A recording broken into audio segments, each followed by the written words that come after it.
Assalamualaikum warahmatullahi wabarakatuh. Okey, teacher ialah teacher Yuhada Yusof dari SMK Taman Di Sarawak. Okey, untuk video ini teacher nak fokus kepada teknik menjawab soalan KEBAT Ekonomi SPM. Kerana ramai murid-murid yang menghadapi masalah untuk menjawab soalan KEBAT. Okey, teknik yang teacher gunakan hari ini adalah teknik yang teacher sudah jalankan kajian tindakan. Teacher telah test dengan murid-murid teacher dan ianya sangat berkesan. Okey, daripada kebanyakan murid teacher tahap 1 saja, beberapa orang saja tahap 2. So teacher cipta kaedah ini dan teacher test pada mereka dan mereka boleh naik tahap 2, tahap 3. Yang kosong-kosong semua ada yang naik tahap 2, ada yang naik tahap 3. So kita share teknik ini dengan anak-anak semua dalam video ini. Okey, tekniknya ialah one husband, 5Y, PC. Wow, apa tu teknik tu teacher? Okey, yang pertama kita pecah pada 2, 1H5W dengan KC. Okey, apa tu 1H5W? Okey, the first H is how, bagaimana, what, apa, who, siapa, when, bila, why, mengapa. Okey, anak-anak boleh gunakan ini untuk start menjawab. Sebab kadang-kadang setengah calon dia nampak je soalan KEBAT, macam mana nak jawab ni, terus nak jawab, terus tertinggal. So anda boleh gunakan ni apa, bagaimana, siapa, okey, untuk memberi idea kepada anda untuk menjawab. Okey, dan satu lagi ialah where, di mana ya. Okey, baik, yang kedua ialah KC. Kata kerja dalam soalan KEBAT selalunya huraikan, bincangkan, bagaimanakah memang tinggi-tinggi kata kerja dia. Dan kata kunci ialah anda kena kenal pasti apakah kata kunci dalam soalan supaya anda menjawab apa yang diminta oleh soalan. Okey, K yang kedua ialah kesan. Anda perlu memberi kesan positif dan kesan negatif. Contohnya, sekiranya soalan berikan kesan-kesan positif, tindakan kerajaan anda kena bincangkan positif, anda juga kena sebut negatifnya. Okey, kalau soalan kata apakah pendapat anda tentang anda cuba juga bagi kesan positif dan kesan negatif tentang isu yang sedang dibincangkan. Okey, C ialah contoh dan sebolehnya kita masukkan contoh isu semasa. Dan C kedua ialah cadangan. Okey, kita keluarkan cadangan, cuba keluarkan cadangan. Okey, untuk 1H5W, bagaimana, apa, siapa, bila, mengapa, di mana, ia akan membawa anda kepada tahap 1 atau tahap 2 sahaja. Tetapi untuk KC, anda akan capai tahap 3. Okey, rubrik maka soalan KEBAT ini adalah sebagai satu panduan sahaja yang teacher ambil daripada MPSM Pulau Pinang. Okey, tahap 1 iaitu kosong hingga 3 markah. Ada yang kosong kerana tak jawab langsung, ada juga kosong kerana gagal mengenal pasti kata kunci soalan. Lain soalan tanya, lain yang dijawab. So, anda kena kenal pasti kata soalannya, kata kunci soalan. So untuk tahap 1 kosong hingga 3 markah, murid hanya menyenaraikan fakta ringkas, ada fakta sahaja tapi tak ada penerangan lanjut. Jadi jika ada penerangan lanjut, maka ianya hanyalah tahap 1. Tahap 2 iaitu 4 hingga 6 markah, murid dapat menguraikan setiap fakta dengan jelas menggunakan contoh yang sesuai. Ni ada fakta, dia ada huraian, siap ada contoh lagi ya. Okey, tapi belum cukup lagi untuk tahap 3. Tahap 3 7 hingga 9 markah kena ada apa? Okey, murid dapat menguraikan setiap fakta secara mendalam, dapat menganalisis kesan positif dan atau negatif yang mungkin timbul. Okey, jadi kena ada positif dan negatif macam teacher sebut tadi kan. Murid juga boleh menggunakan kesimpulan atau penambahbaikan. Dan teacher nak tambah, boleh juga kalau murid boleh buat perbandingan. Okey, seterusnya Baik, soalan kebat, ciri-ciri jawapan soalan kebat yang baik ialah yang pertama, huraian yang mendalam. Okey, anda ambil nota ni ya, ataupun anda screenshot. Kedua, kalau sesuai, anda kena sertakan rajah yang detail. Kalau boleh, keluarkan data ataupun anda buktikan. Okey, dan idea mestilah rasional dan bernas, dan idea mestilah menggunakan konsep-konsep ekonomi. Jangan bagi idea bahasa Melayu. Okey, kesimpulan atau cadangan perlu keluarkan. Okey. Yang ini best, hubung kait pelbagai tajuk. Calon boleh mengaitkan bab 1 dengan bab 3, bab 2 dengan bab 5, dia kata 4 dia kata 5. Macam mana nak dapat buat tu teacher? Kena menguasai konsep-konsep ekonomi dengan baik. Okey, dan yang ini memang budak hebat lah. Kalau calon boleh menyentuh isu-isu semasa memang hebat. Okey, ini adalah contoh soalan 40 markah bahagian B. Jawab mana-mana dua soalan daripada bahagian ini. Okey, maklumat berikut berkaitan dengan matlamat kerajaan dalam ekonomi. Peranan kerajaan dalam ekonomi adalah untuk menjaga kebajikan masyarakat dan meningkatkan kemakmuran negara. Jelaskan peranan kerajaan. Okey, yang biru-biru ni kata kerja soalan. Yang merah ialah kata kunci soalan. Anda kena pasti kata kunci soalan supaya anda menjawab apa yang diminta. Okey, jelaskan peranan kerajaan sebagai majikan untuk mencapai matlamat tersebut. 4 markah, iaitu matlamat apa? Matlamat menjaga kebajikan masyarakat dan meningkatkan kemakmuran negara. Okey, B, jelaskan komponen perbelanjaan kerajaan untuk membiayai peranan kerajaan di part A. 7 markah. Hari ini teacher nak bincangkan teknik menjawab soalan kebat. So teacher tidak akan memfokuskan pada soalan A dan B. Sekiranya anda ingin tahu jawapan A dan B, anda pergi kepada channel teacher, channel Yuhaida BTP. Anda cari tajuk PDPR kertas 2. Teacher ada kertas 2 siri 3 kalau tak silapnya ni. Teacher ada bincangkan jawapan ini. So hari ini teacher nak fokus kepada soalan C, iaitu soalan hebat. Jelaskan kesan peranan kerajaan tersebut terhadap masyarakat. Macam mana kita nak tahu dia soalan kebat? Pertama, markah dia 9 markah. Selalunya di C, tapi tak semestinya, boleh juga berada di B atau boleh juga berada di B. Satu lagi yang kita nak tahu dia soalan kebat ialah jawapannya memang tak ada dalam buku teks. Jawapannya ialah dalam minda anda, bagaimana anda mengembangkan jawapan anda. Baik, jom kita tengok contoh-contoh jawapan kebat mengikut tahap. Tahap 1, tahap 2 dan tahap 3. Okey, tengok contoh jawapan tahap 1. Murid ini menjawab, calon ini menjawab, kesan peranan kerajaan terhadap masyarakat ialah pertama, ramai rakyat dapat kerja dengan kerajaan. Itu fakta pertama. Jadi, pendapatan rakyat akan meningkat. Itu fakta kedua. Dan taraf hidup rakyat pun akan meningkat. Itu fakta ketiga.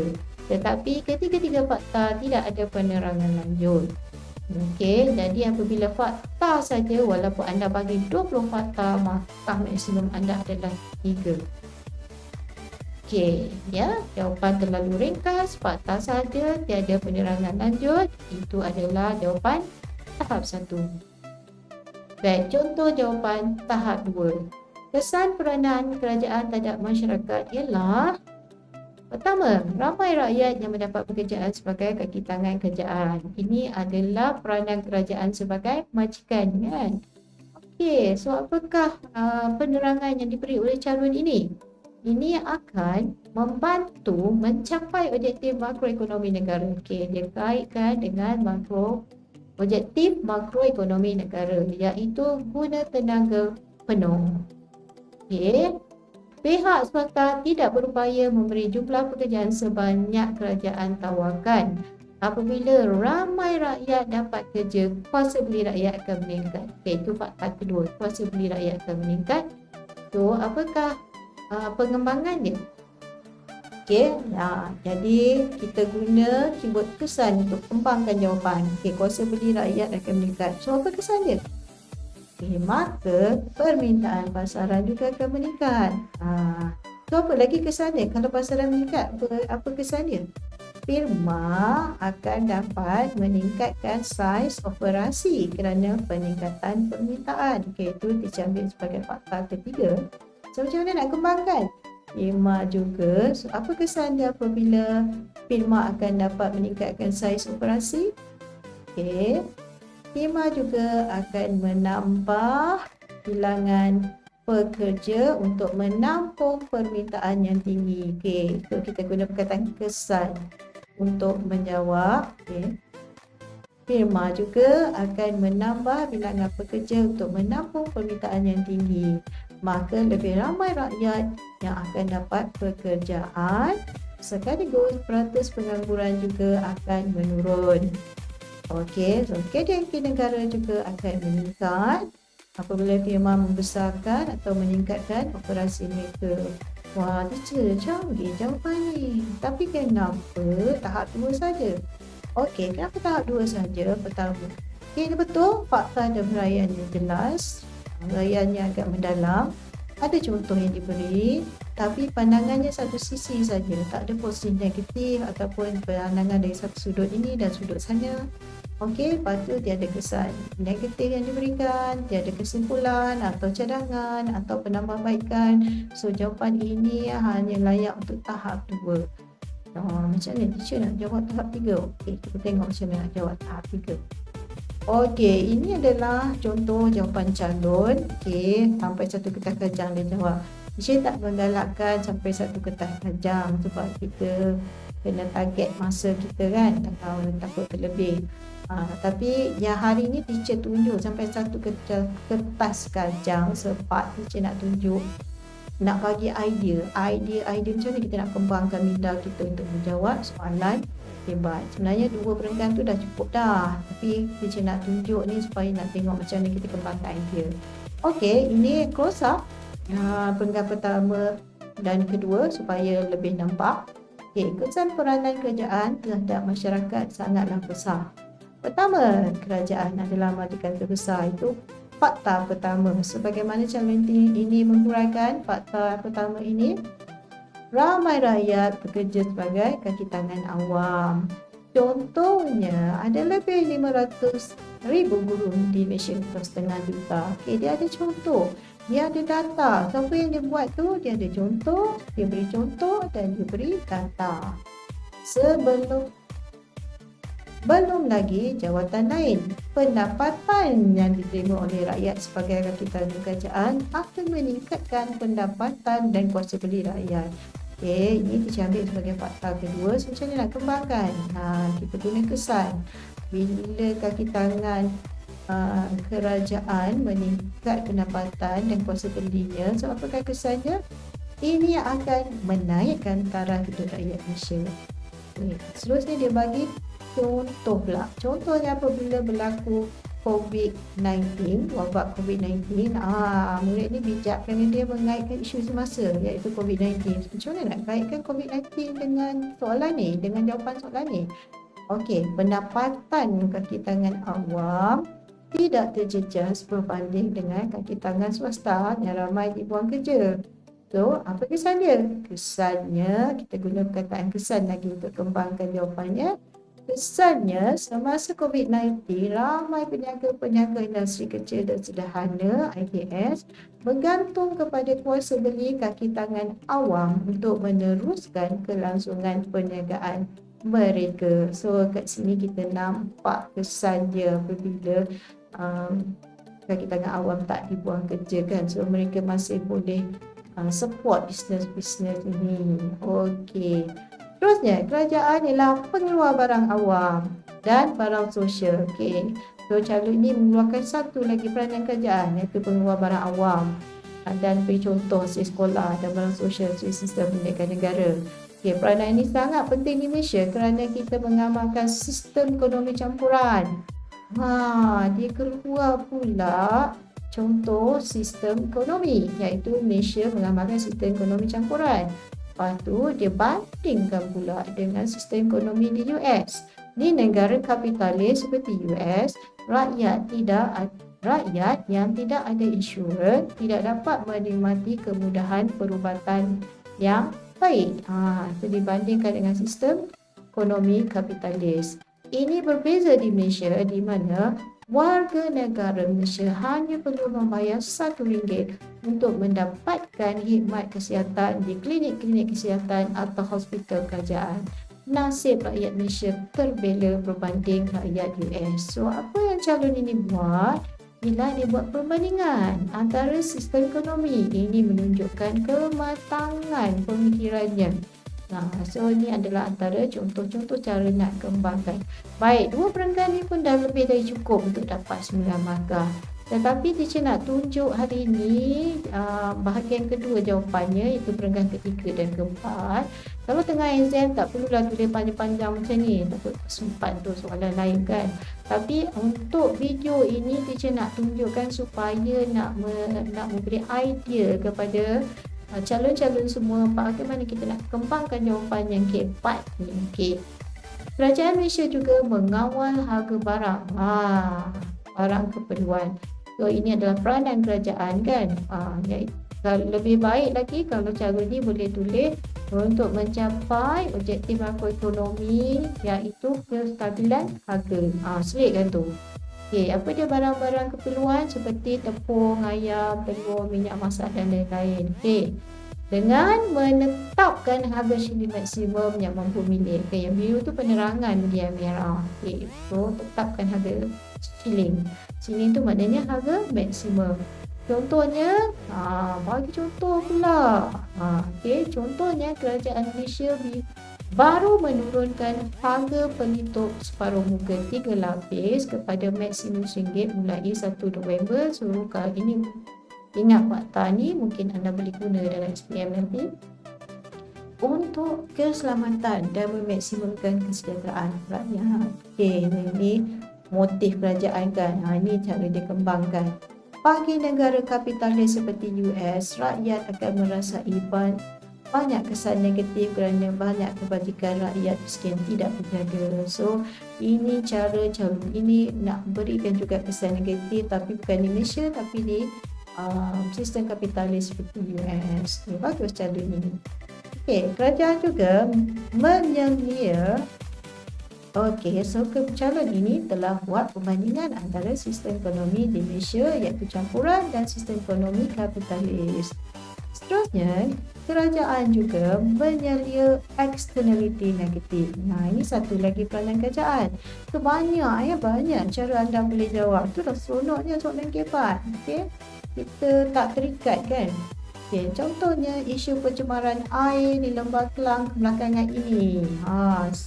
Dikeluarkan isu semasa. Antara tindakan terbaru kerajaan ialah pasukan pemantau atau rondaan terdiri daripada ahli Majlis Daerah atau Majlis Bandaran, PBT, KPDN HEP. Anda kena hafal ni kementerian ni, KPDN HEP. Sebab anda boleh guna dalam SPM nanti. Polis, JPAM dan lain-lain supaya tindakan lebih konkret boleh diambil terhadap pesalah. Selalunya kalau polis yang buat raid, tapi dia tak boleh tutup kilang tu sebab dia bukan orang PBT. Orang PBT je boleh tutup kilang. PBT pula nak buat raid, nak enforce susah, tak ada polis. So sekarang ni kerajaan kata semua kena turun padang. So semua tindakan boleh diambil serentak kan. So maka di sini calon ini telah berjaya mengeluarkan isu semasa. Inilah kualiti jawapan hebat. So kita tengok apakah ciri-ciri jawapan hebat. Pertama, huraian mendalam dan juga matang. Lepas tu ada data. Macam sini dia ada bagi jumlah guru 500,000 kan. Cubalah kalau anda boleh beri apa-apa fakta, anda beri fakta atau data Lepas tu mengaitkan berbagai topik dan subtopik. Kita tengok calon ni telah berjaya buat dengan begitu baik sekali. Memberi kesan negatif. Dia cuba juga bagi kesan negatif dengan membandingkan sistem ekonomi Malaysia dan US. Lepas tu ada contoh isu semasa. Bukan ada je, banyak contoh isu semasa calon ni bagi. Kemudian ada perbandingan antara dua sistem ekonomi. So kita cuba bandingkan dua sistem ekonomi, dua negara. So ni menunjukkan kematangan calon ini. Okey. Baik, so kita dah tamat tu teknik menjawab soalan KBAN. So anda boleh tonton video-video teacher yang lain. Banyak video-video teacher tentang topik-topik dalam ekonomi, tentang teknik menjawab. Lepas tu ada juga video-video kelas live teacher di Akademi YouTuber. Okey, anda pergi je search Yuhaida BTP di YouTube untuk dapatkan video-video teacher. Yuhaida nama teacher, BTP tu apa teacher? BTP tu ialah Bandar Tasik Puteri, tempat teacher duduk. Okey, walaupun kita murid biasa, tetapi kita mestilah berusaha secara luar biasa. Pengalaman teacher pernah duduk kelas paling belakang, tapi lepas tu teacher bangun dari tidur dan berusaha. Teacher daripada sekolah biasa, tapi kita cuba usaha dengan secara luar biasa. Akhirnya kamu belajar ke US. Alhamdulillah, dengan izin Allah. Okey, teacher doakan semuanya mendengar video ini cemerlang dalam SPM. Amin.